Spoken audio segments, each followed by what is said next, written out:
कि मेरा पूरा परिवार सुखी रहे, आनंदित रहे, है ना। पर ये भाव लेकर के जब ये सब सेवाएं हो तो बात बने। भाव नहीं है, अगर लोगों के कारण कि क्या कहेंगे लोग, ये सब कर रहे हो और अंदर से कुछ बात और है, तो गड़बड़ तो रहेगी उस घर में, उस परिवार में। भाव ये होना चाहिए, ये बस जाना चाहिए चित्त में। और अगर ये बात बस जाए कि परमात्मा से प्रार्थना हर वक्त होने लग जाए कि तू जो चाहे वो करवा ले, फिर तो वो होगा जो सर्वश्रेष्ठ है। फिर तो सिर्फ परिवार ही नहीं, पूरी दुनिया कहेगी कि वाह कबीर, वाह कबीर, वाह कबीर की तरह। अब इसके लिए जो मैंने आपसे प्रार्थना शुरू करवाई थी कि हे प्रभु, बोले आप, हे प्रभु मुझे क्षमा कर, अपनी शरण में ले ले, और इस शरीर रूपी साधन से, अब ये समझ में आ गया है कि मैं शरीर नहीं हूं, ये शरीर तो साधन है, मैं तो इस शरीर में रहने वाली सत्ता हूं। अब शरीर से अटैचमेंट होते हुए भी डिटैचमेंट हो गया है, तो पता चल गया मैं ब्रह्म हूं, मैं आत्मा हूं, मैं ईश्वर हूं, पर परमेश्वर नहीं हूं। ईश्वर और परमेश्वर में यह अंतर समझना पड़ेगा। और हम सनातनी समझ नहीं रहे, हम सनातनियों को समझा नहीं रहे, इसलिए क्रिश्चियन लोग, कुछ हम सनातनियों में से जो धन में कम है, बुद्धि में कम है, उनको ये समझा रहे हैं कि तुम्हारे जो लोग हैं वो ईश्वर ईश्वर ईश्वर को मानने वाले हैं, हम परमेश्वर को मानने वाले हैं, इसलिए हम ज्यादा सुखी हैं, और हमारे साथ जुड़ जाओ तुम भी सुखी हो जाओगे और हम तुम्हें अभी भी सुखी करेंगे। लो धन लाओ, हम तुम्हारे बच्चों को अपने अच्छे स्कूलों में पढ़ाएंगे, इनका भविष्य सुधारेंगे, बोल करके उनको अधर्म में ले जा रहे हैं, कन्वर्ट नहीं कर रहे, अधर्म में ले जा रहे हैं। वो अधर्म है, जहां जीव हत्या हो रही है वो सब अधर्मी है, वो अधर्म है।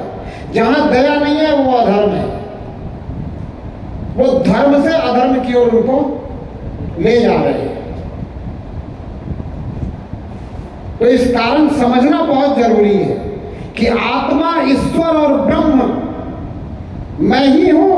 आत्मा का ही पर्यायवाची ब्रह्म है, ब्रह्म का ही पर्यायवाची ईश्वर है। ये जो परमात्मा है, जो मालिक है, इस मालिक को हम पर ब्रह्म कह रहे हैं, परम ब्रह्म कह रहे हैं, परमेश्वर कह रहे हैं। ये बहुत समझ करके और सबको समझाने की भी बात है। लोग कहते हैं कि बहुत बुराई फैल गई है दुनिया में। दुनिया में बुराई क्यों फैली है? कहीं कोई बुराई के ऊपर किताब लिखी गई है क्या? किसी किताब को पढ़कर बुराई फैली है क्या? अच्छाई सच्चाई के ऊपर दुनिया में बहुत सारी किताबें लिखी गई है, फिर भी अच्छाई और सच्चाई क्यों नहीं फैल रही है और बुराई क्यों फैल रही है? इसका कारण यही है कि जिसने किताब पढ़ी, स्वयं समझा, दूसरे को समझा नहीं रहा है। अगर आपने अच्छाई और सच्चाई की किताब पढ़ ली, आपके दिमाग में वो बात उतर गई, आप इसी तरह का व्यवहार करने लगे, आप अगर सच्चाई ईमानदारी के व्यवहार से चल रहे हो तो दूसरे को भी समझाओ, तब जाकर के अच्छाई और सच्चाई इस दुनिया में फैलेगी। पर कुछ लोग कहते हैं कि ठेका ले रखा है क्या? मुझे भी कुछ लोग कह देते हैं आपने ठेका ले लिया है क्या, आप समझा दोगे क्या? मैं कहा मैंने ठेका नहीं लिया है, मैं समझा भी नहीं सकता, पर मैं समझाने का प्रयास कर सकता। तो इतना सा काम तो आप भी कर सकते हो, कर सकते हो प्रयास। और उस प्रयास के लिए क्या चाहिए? कोई जरूरी थोड़ी कि मेरे जैसे आप जगह जगह घूमो, किसी के घर में जाओ, फिर उनसे अनुरोध करो, या वो आपसे अनुरोध करें कि आप आइए, ये जरूरी तो नहीं है। जरूरी ये है कि आप अपने मित्र को, वो अपने मित्र को, वो अपने मित्र को, हर व्यक्ति का कोई ना कोई एक मित्र तो है और उस मित्र का भी कोई एक मित्र है। इसीलिए तो जब ये कहा जाता है कि तू मेरा मित्र है, ये बात किसी और को नहीं बताना, मैं तुझे बता रहा हूं, वो बात सारी दुनिया में फैल जाती है। क्यों? क्योंकि वो भी अपने मित्र को कहता है कि देख बात ऐसी है, मैं तेरे को बता रहा हूं, तू मेरा मित्र है, किसी और को नहीं कहना। वो भी उसको कहता है तू मेरा मित्र है, मैं तुझे बता रहा हूं, तू किसी और को नहीं कहना। तो पूरी दुनिया में वो बात फैल जाती है कि नहीं? तो ऐसे ही अच्छाई और सच्चाई को अगर आप मित्रों से कहना शुरू कर दो तो मुझे नहीं लगता कि ज्यादा समय लगेगा दुनिया में फैलने में। और कुछ लोग फिर ये भी कह देते हैं, बोलो मूर्खों को नहीं समझाया जा सकता। तो मैंने बहुत विचार करके सोचा कि मूर्खों को समझाया नहीं जा सकता, और जो समझे हुए वो तो समझे हुए, फिर समझा दें किसको? भाई मूर्खों को समझाया नहीं जा सकता, तुम मान कर बैठे हो, तुम्हें बनवा दिया गया है, तुम्हारी खोपड़ी में डाल दिया गया, मूर्खों को नहीं समझाया जा सकता। और जो समझे हुए वो तो समझे हुए, फिर समझाओगे किसको? तो ये बात बिल्कुल गलत है कि मूर्खों को नहीं समझाया जा सकता। बात यह है कि दुष्टों को नहीं समझाया जा सकता। बात क्या है? दुष्टों को नहीं समझाया जा सकता। रावण जैसे दुष्ट को ज्ञानी नाम अग्रगण्य हनुमान जी भी नहीं समझा सकते, नहीं समझा सकते।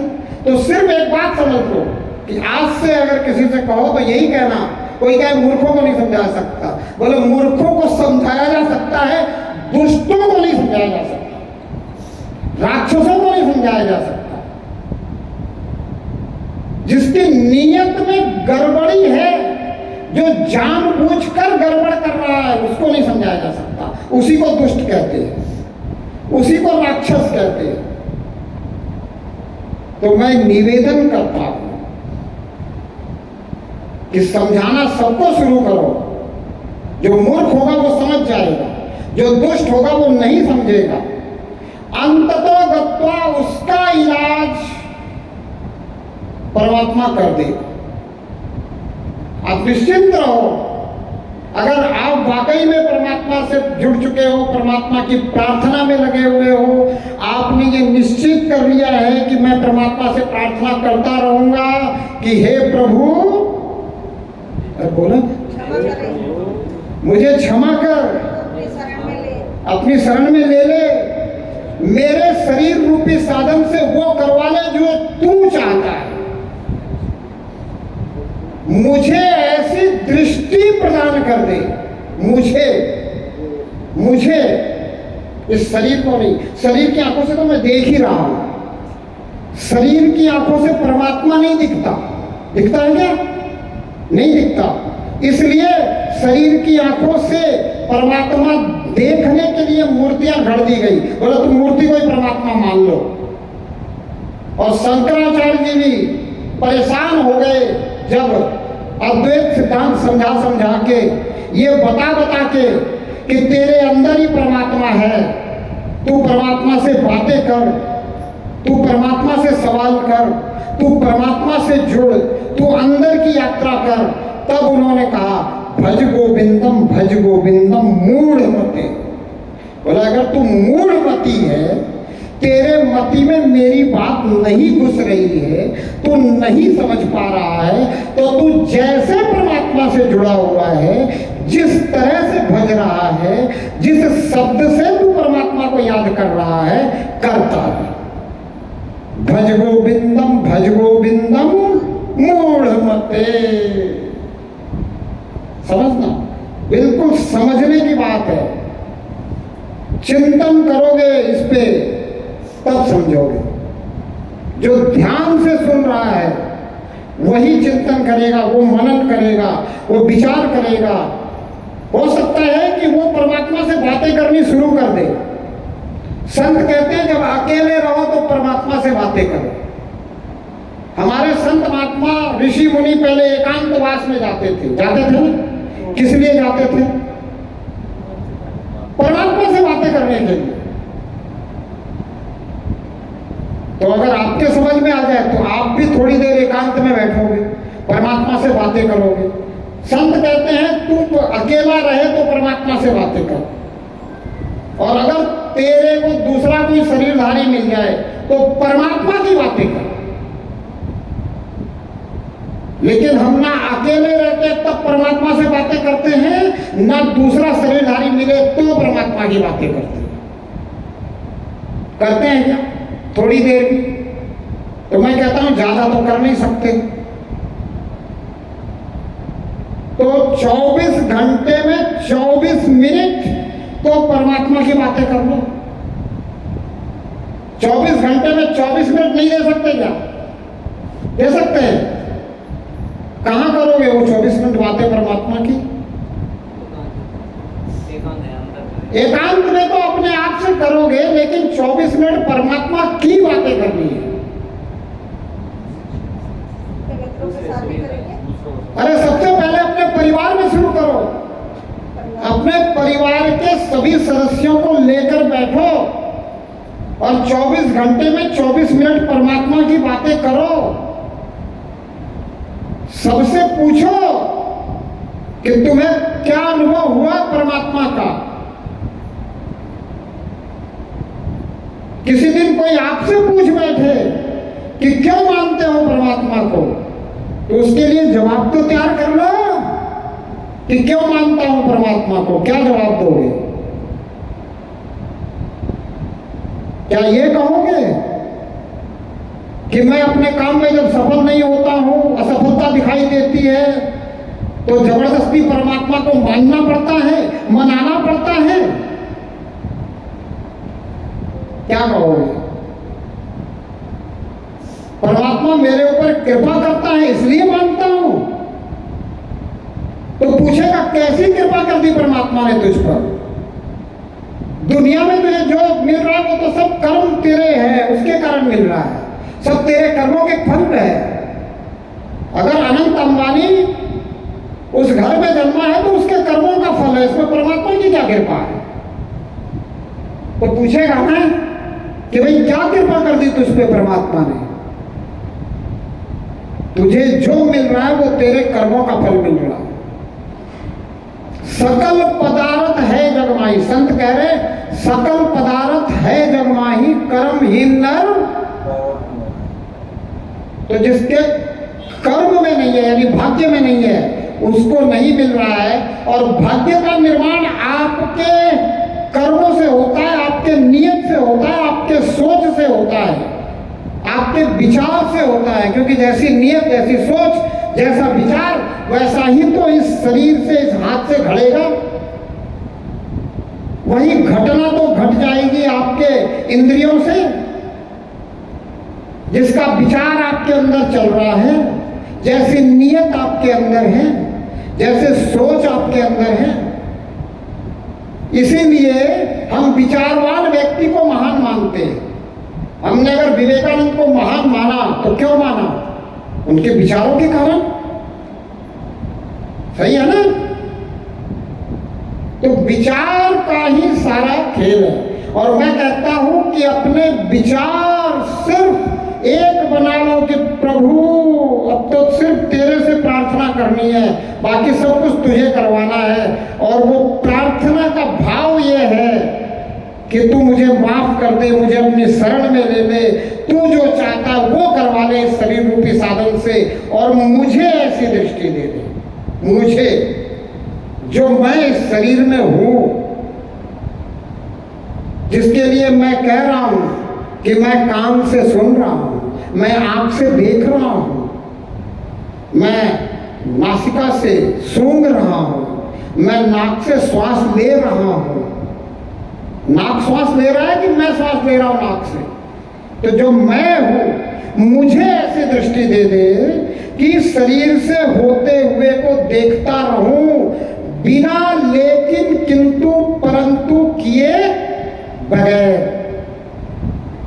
अब क्या जरूरत है लेकिन किंतु परंतु करने की? अब क्या जरूरत है चिंता करने की? अब क्या जरूरत है अटेंशन की? अब क्या जरूरत है टेंशन की? अब तो ना अटेंशन की जरूरत है,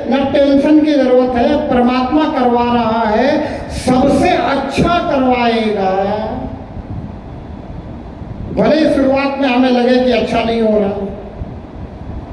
क्योंकि जब मैं घर से निकला तो मुझे तो अच्छा लग रहा था, पर क्या मेरे परिवार वालों को, मेरे सभी परिजनों को, जो भी मेरा हृदय से इस जीवन में सुखमय जीवन चाहने वाले थे, क्या उनको अच्छा लगा होगा? क्या वो मेरे पीछे तड़पे नहीं होंगे? क्या उन्होंने मुझे खोजने का प्रयास नहीं किया होगा? किया होगा। पर आज वही जब मुझे मिले हैं इस समय 2017 के बाद, तो कहते हैं चलो अच्छा है, अच्छे कार्य में लगा है, अच्छी समझ के साथ लगा है।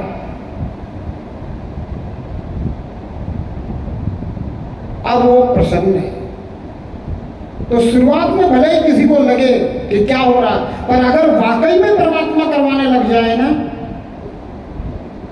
तो जब कुछ निकल के आए तो बहुत अच्छा आता है। क्या कबीर ने पहले ही कह दिया था कि ना मैं किया ना कर सकूं ना कर सके शरीर, जो किया सो हरि किया हुआ कबीर कबीर, बहुत अंत में कहा होगा ना। जब लोगों ने कबीर की सराहना शुरू कर दी होगी, तो कबीर ने अपना अभिमान तोड़ने के लिए, अपने स्वाभिमान को खत्म करने के लिए लोगों तक ये बात पहुंचाई कि तुम गलत फहमी में हो कि मैं कर रहा हूं, मैं नहीं कर रहा हूं, मुझसे करवा रहा है ये परमात्मा करवाने वाला। अगर ये बात हमारे अंदर बन जाए तो ही मैं कहता हूं जीवन सफल है और सार्थक है। अन्यथा तो सुखमय जीवन हो सकता है, सफल और सार्थक नहीं हो सकता। आपके कर्म अच्छे होंगे तो जीवन सुखमय हो सकता है, हो रहा है। बहुत से लोगों का सुखमय जीवन व्यतीत हो रहा है, पर जीवन सफल और सार्थक नहीं हो रहा। देखो, समय हो जाए तो बता देना, और सुनना हो तो बाद में भी हम सुन लेंगे, जाने वाले जा भी सकते हैं। प्रार्थना मैंने आपको बता दी है, पूरी हो चुकी है कि हे प्रभु मुझे क्षमा कर, अपनी शरण में ले ले, जो तू चाहता है वो करवा ले। शरीर रूपी साधन में शब्दों में हेर फेर हो सकता है, पर भाव वही है। मुझे ऐसी दृष्टि दे दे कि मैं शरीर से होते हुए को देखता रहूं, बिना लेकिन किंतु परंतु किए बगैर, और हर पल तुझे निहारता रहूं। ऐसी दृष्टि कि तू भी मुझे दिखता रहे, ऐसी दृष्टि मांगनी चाहिए कि नहीं मांगनी चाहिए? मांगनी चाहिए। मांगा हो किसी ने तो अच्छी बात है, भजन में मांगा भी होगा किसी ने। बहुत से लोग भजन गाते हैं कि तू हर जगह भरपूर है पर मेरी आंखों में नहीं नूर है। बोले तू तो हर जगह भरपूर है पर मेरी आंखों में नूर नहीं है, इसलिए तू दिखता नहीं है। फिर उसमें आगे की लाइन भी यही है कि तू मुझे ऐसी रोशनी दे दे कि तू दृश्यमान हो जाए। यही बात तो मैं कह रहा हूं, मैं कोई नई बात नहीं कह रहा हूं। मैं आपसे वही बात कह रहा हूं जो राम सुखदास जी कह के गए अपने अंतिम के दिनों में, कि स्व कल्याण के लिए अकर्तापन के भाव में शरणागत होकर प्रार्थना ही एकमात्र उपाय है। इसके अलावा स्व कल्याण नहीं हो सकता, स्व सुख हो सकता है, स्व कल्याण नहीं हो सकता। कर्मों के कारण आप सुखी हो सकते हो, बहुत अच्छे कर्म करो, बहुत ज्यादा सुखी हो सकते हो, बस कल्याण नहीं होना। कल्याण के मतलब है कि आपको परमात्मा का साक्षात्कार हो जाए, परमात्मा आपके लिए दृश्यमान हो जाए। आपने सुना भी होगा, कथाओं में कथाकार भी कहते हैं कि मनुष्य जीवन परमात्मा के साक्षात्कार के लिए मिला है। कई बार सुनने के बाद भी अगर हम नहीं जागे तो हम कितने भी 4 बजे सुबह जागते रहे, हमारा ब्रह्म मुहूर्त नहीं आया।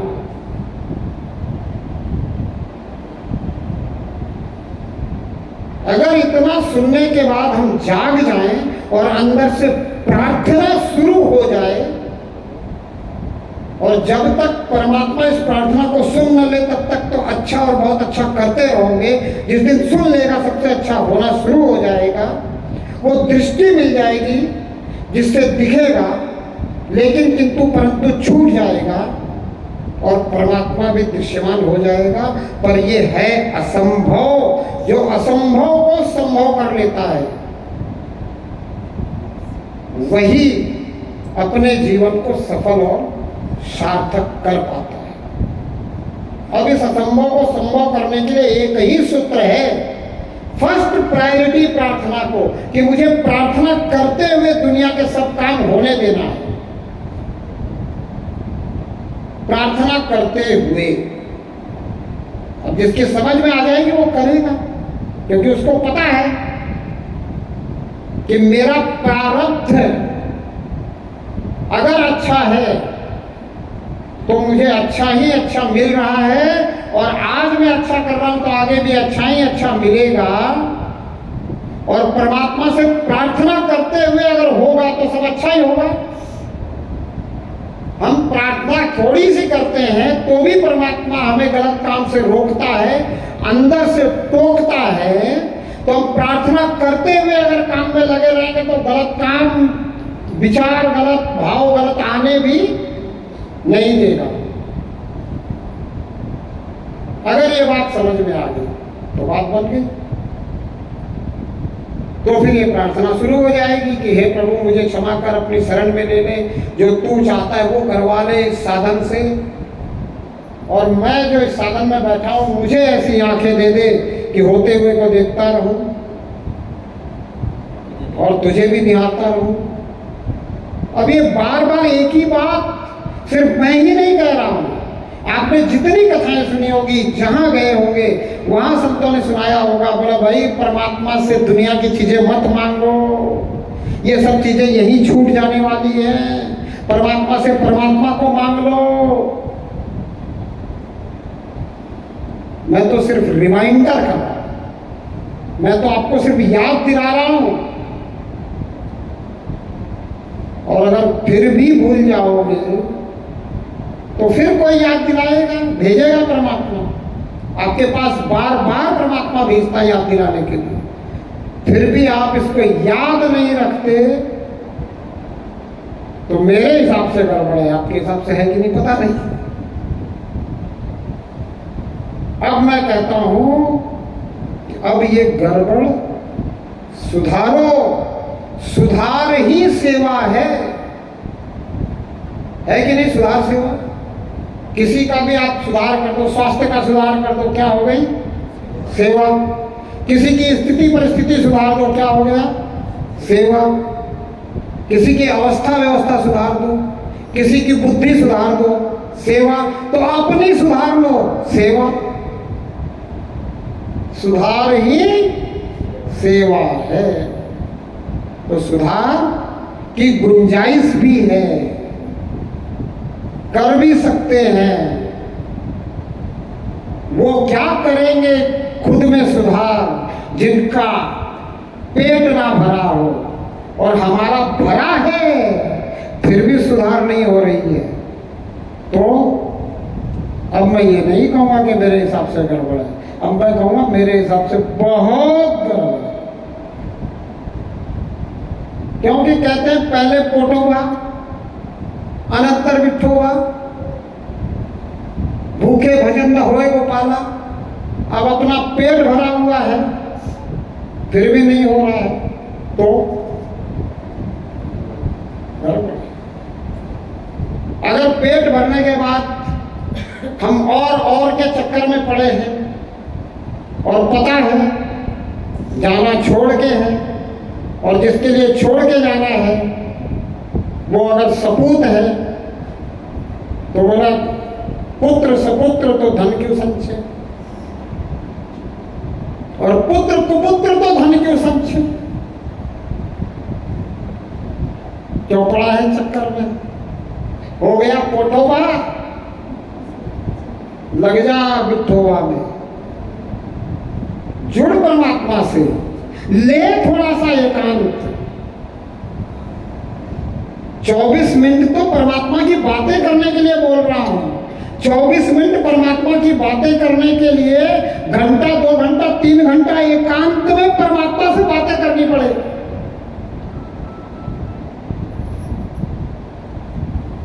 करनी पड़ेगी कि नहीं? तो 24 मिनट का सिर्फ एकांत नहीं, 24 मिनट परमात्मा की बातें करने के लिए जिस एकांत की जरूरत है वो एकांत आपको चाहिए। और बैठ करके अंदर ही अंदर परमात्मा से बातें करो। संत कहते हैं अगर अंदर ही अंदर परमात्मा से बातें शुरू नहीं हुई, अंदर अगर आपको परमात्मा नहीं समझ में आया, तो ये बाहर का किया कराया सब कुछ बेकार है। तो आप क्या कर रहे हो? बेकार कर रहे हो।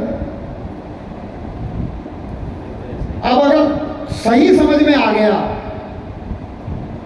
तो सही करो, बेकार अपने आप छूट जाएगा। वो समय आप सही के लिए दे दोगे तो बेकार छूट जाएगा कि नहीं छूट जाएगा? छूट जाएगा। बस इतनी सी बात है, कोई ज़्यादा बड़ी बात नहीं है। इसके लिए किसी भी तरह से और किसी कथा कहानी, कोई पुस्तक, किसी चीज़ की कोई ज़रूरत नहीं है। इतनी सी बात है। ये अगर बुद्धि में बैठ गई, बुद्धि का सुधार हो गया, स्वयं की सेवा शुरू हो गई। जो स्वयं की सेवा कर सकता है वो सबकी सेवा कर सकता है। तो स्वयं की सेवा शुरू करो, सुधार ही सेवा है। इन्हीं शब्दों के साथ मैं जो भी कुछ आप तक पहुंचा पाया हूं वो परमात्मा की कृपा समझना। और जो कुछ अगर ऐसा निकला हो जो आपको अच्छा न लगा हो, आपके कहीं चोट अगर आ गई हो, और वो चोट अगर खोट निकालने वाली है तो भी परमात्मा की समझना। अगर वो चोट खोट निकालने वाली नहीं है तो मुझे क्षमा कर, माफी देना। और अगर कुछ कोई पूछना चाहता है तो पूछ सकता है। और कल का 9 से 11 का समय रखा हुआ है सुबह का, तो आप उस समय में कुछ पूछना चाहें तो पूछ सकते हैं। अन्यथा फिर जो प्रभु की इच्छा होगी वो आप तक पहुंचेगा।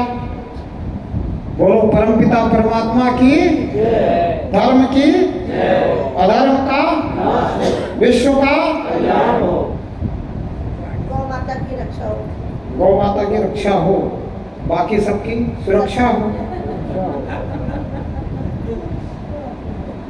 प्राणियों में सद्भावना हो।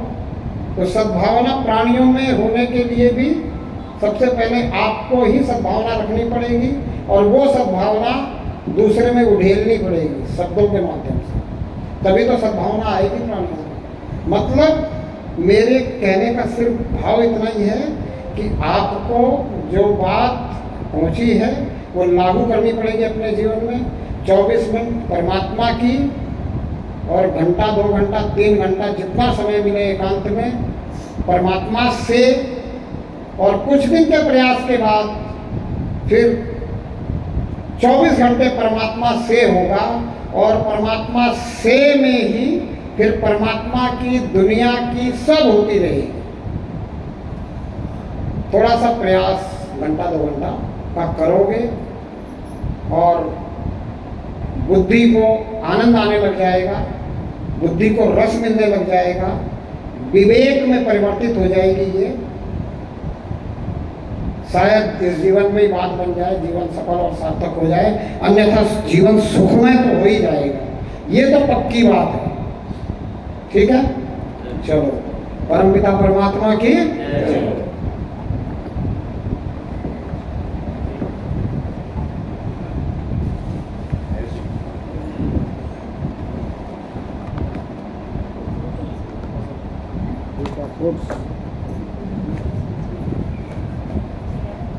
माहेश्वरी सभा जिला गुड़गांव के सचिव श्री नयन सिंह केटिया, पंडित जी का स्वागत करें।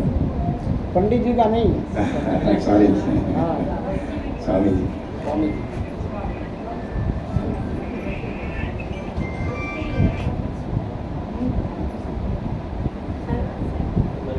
जैसा कि अभी स्वामी जी ने बताया है, स्वयं का सुधार ही सबसे बड़ी सेवा है और उसी के बाद में हम किसी के सुधार कर सकते हैं। आप आइए। अभी जिन लोगों को भी किसी तरह की शंका समाधान करना है तो पंडित जी यहीं हैं रुके हुए, और कल सुबह 9 से 11 बजे तक भी रहेंगे, तो जो भी उनका सानिध्य प्राप्त करना चाहें अपने आ सकते हैं। जय महेश। स्वामी जी, एक प्रश्न था। जैसे हम लोग तो मतलब जो आपने बात बोली सारी गई अंदर तक, एक ही जो जहाँ पे थोड़ा सा फ्रिक्शन होता है वो है कि जैसे हम कर्मवत होते हैं तो जो आपने परमात्मा को याद रखने वाली बात कही, और जब हम कर्म करते हैं तो एक कौशल अलग लगता है कि अलग अलग स्किल लगती है उस कर्म को करने में। उस समय में अपन परमात्मा को कैसे याद रख सकते हैं, या उस कर्म को कैसे कर दें कि अपन सफल भी हों और बाकी अपना जो भाव भक्ति से परमात्मा का ईश्वर भी याद है। हाँ, ईश्वर भी याद है। ईश्वर नहीं, परमेश्वर। परमेश्वर, हाँ। ये आदत में है, कुछ शब्द जैसे पंडित जी आदत में है, ऐसे ही ईश्वर हमारी आदत में आ गया है शब्द, है ना। तो ये बदलाव लाना जरूरी है। हम परमेश्वर को परमेश्वर बोले, शब्दों को समझिए। बहुत समझाने का प्रयास होता रहा है, पर कुछ जिनको हम सुनते हैं वो भी शायद इस प्रभाव में हैं, इसलिए वो भी ईश्वर ईश्वर कहते रहते हैं। अब आपने जो प्रश्न पूछा है उसका उत्तर मेरे पास ये है कि आप प्रार्थना को फर्स्ट प्रायोरिटी दे दो, बाकी सब कुछ अपने आप हो जाएगा। बस सिर्फ आपको ये सोचना है कि क्या कहेंगे लोग, ये है बहुत बड़ा रोग, ये छोड़ना है। क्या कहेंगे लोग, छूट जाएगा ये रोग, तभी होगा प्रभु से योग। जब तक दुनिया से योग रहेगा तब तक प्रभु से योग नहीं होगा। और प्रभु से अगर योग हो जाएगा तो प्रभु दुनिया से जितना योग कराना चाहेगा उतना होगा, होके रहेगा। और जब परमात्मा योग करवाने लग जाएगा दुनिया से आपका जुड़ाव परमात्मा करवाने लग जाएगा, तो फिर स्थिति वही बनेगी कबीर कबीर। पर ये असंभव है, इसलिए एक उचित सलाह आपको मैं ये दे रहा हूँ कि आप प्रार्थना को नियमित करूँगा ऐसा विचार करके करते रहें। भूल जाएं पुनः करें, भूल जाएं पुनः करें, और जो आप कर रहे हैं वो आपसे छूटेगा तभी जब पूरी तरह से परमात्मा से प्रार्थना में जुड़ोगे। तब तक छूटना मुश्किल है, क्योंकि ये बहुत दिनों से लगा हुआ है, चित्त में बसा हुआ है ना। ये पूर्वाग्रह बन गया है, और ये पूर्वाग्रह छूटना, जो कि हम कहते हैं ना जीवन सफल, एक्चुअली में वो जीवन सफल नहीं कर रहे, हम जीवन को सिर्फ सुखमय करने की कोशिश कर रहे हैं। तो जीवन सुखमय भी रहेगा, परमात्मा से जुड़े रहोगे तो सफल भी होगा, सार्थक भी होगा। जीवन सफल और सार्थक के साथ सुखमय बना रहे, इसके लिए प्रार्थना को फर्स्ट प्रायोरिटी करते हुए हर काम होगा, होते रहेगा। उसको आप देखते रहोगे, आपके शरीर से ही होगा। पर आप ये समझ जाओ कि मैं शरीर से अलग हूँ, मैं शरीर से बियॉन्ड कुछ हूँ, I am not body, I am beyond the body, तो बात बनेगी, धीरे धीरे बनेगी, एक साथ तो बनेगी नहीं। और एक पल में उसकी बनेगी जो तुरंत संकल्प कर ले कि मुझे सिर्फ परमात्मा का प्रार्थना करना और कुछ नहीं करना, और जैसे ही प्रार्थना छूटे वैसे तुरंत फिर प्रार्थना में लग जाए, तो फिर तो परमात्मा समझ गए। परमात्मा तो संत महात्मा कहते हैं ना, एक पल में परमात्मा दिखता है। मैं कहता हूँ वो पल आने में कितनी जिंदगियां लगती हैं, अगर वो पल इस जिंदगी में आ जाए तो बात बन जाए। ठीक है,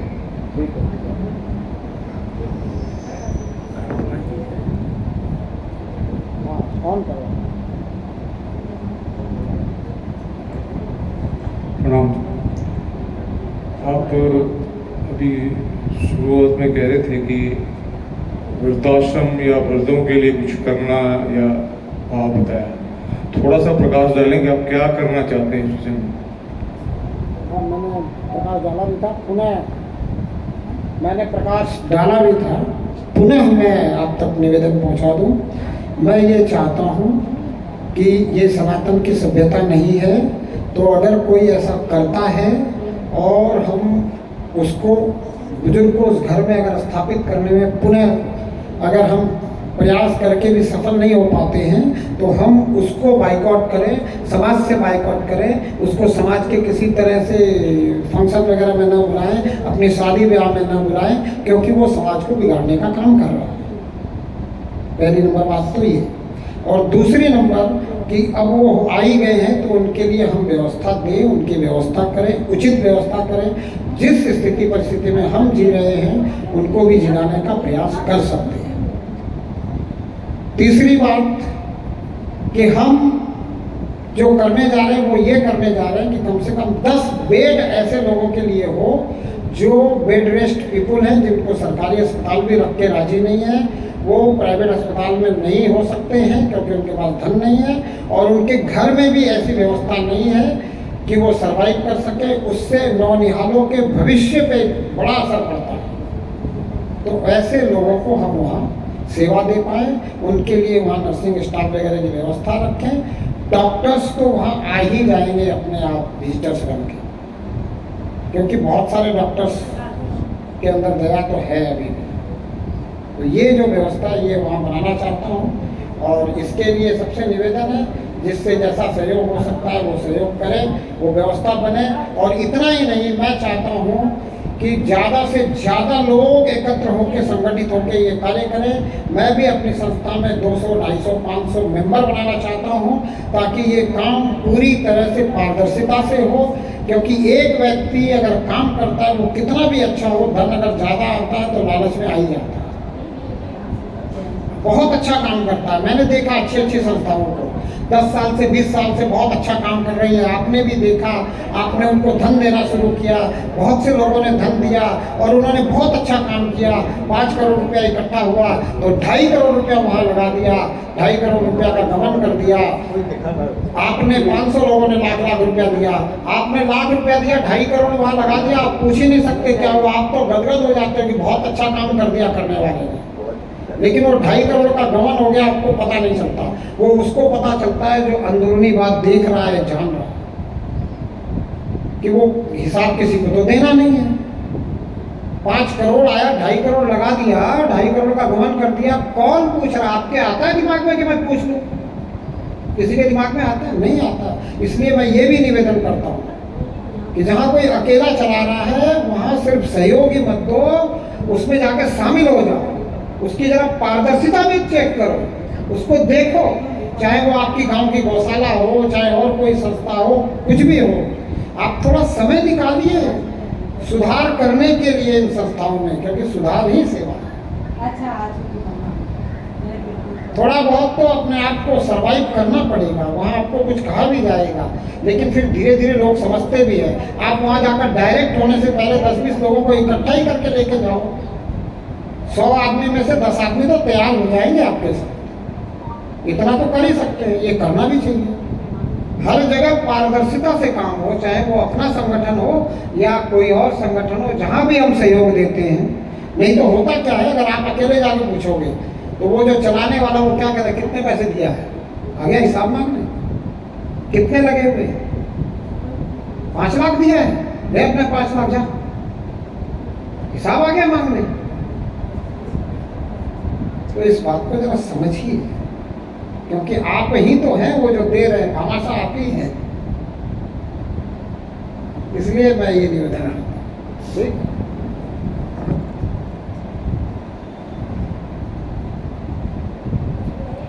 स्वामी जी आपका आशीर्वाद चाहिए।